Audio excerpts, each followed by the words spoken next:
नमस्कार, मी पंजाब डक महाराष्ट्रातल्या शेतकऱ्याला अंदाज देणार आहे. कारण की महाराष्ट्रातल्या शेतकऱ्याचा कांदा काढणं चालू आहे, हळद देखील चालू आहे. म्हणून त्यांना सांगू इच्छितो की राज्यामध्ये म्हणजे हे 4-5 दिवस नाही पाऊस पडणार, तर 25 मे पर्यंत वडे नाले एक होतील असा पाऊस पडणार आहे. म्हणून ही सर्व शेतकऱ्यांनी ही बातमी लक्षात घ्यायची. कारण की राज्यात ही खूप अवकाळी पाऊस असणार आहे.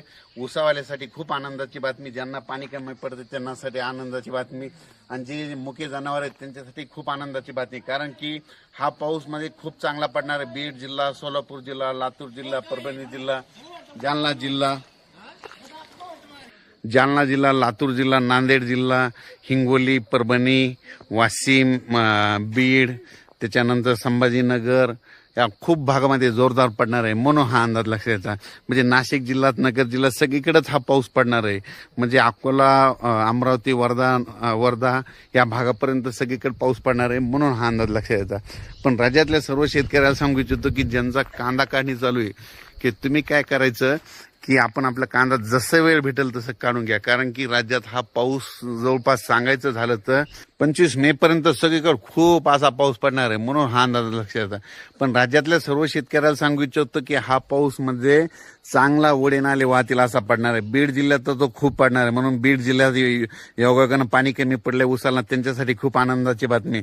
त्याच्यानंतर सोलापूर जिल्हा, लातूर जिल्हा, परभणी जिल्हा, त्याच्यानंतर धाराशिव, त्याच्यानंतर सोलापूर, सातारा, सांगली, कोल्हापूर, शिरोळ, म्हणजे ह्या म्हणजे नगर जिल्हा, म्हणजे सगळीकडेच हा पाऊस चांगला म्हणजे वडे नाले वाहतील असा ह्या 25 मे पर्यंत पडणार आहे. म्हणून हा अंदाज लक्षात घ्यायचा.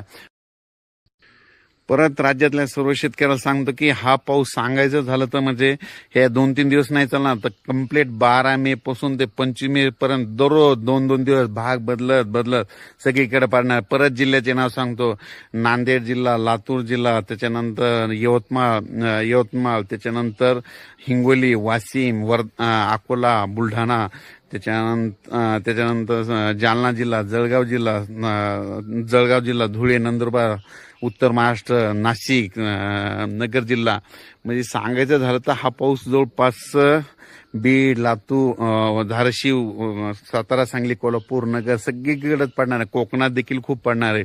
म्हणून हा अंदाज लक्षात द्यायचा. कारण की हा पाऊस म्हणजे आतापर्यंत मे मध्ये इतका मान्सून पूर्व कधीच पाऊस पडत नाही. पण यावर्षी मे मध्ये जे मान्सून पूर्व पाऊस पडणार आहे याच्यामध्ये वडे नाले वाहणार आहेत. म्हणून हा अंदाज लक्षात द्यायचा. अचानक वातावरणात बदल झाला तर उद्या एक लगेच मेसेज देणार आहे. धन्यवाद.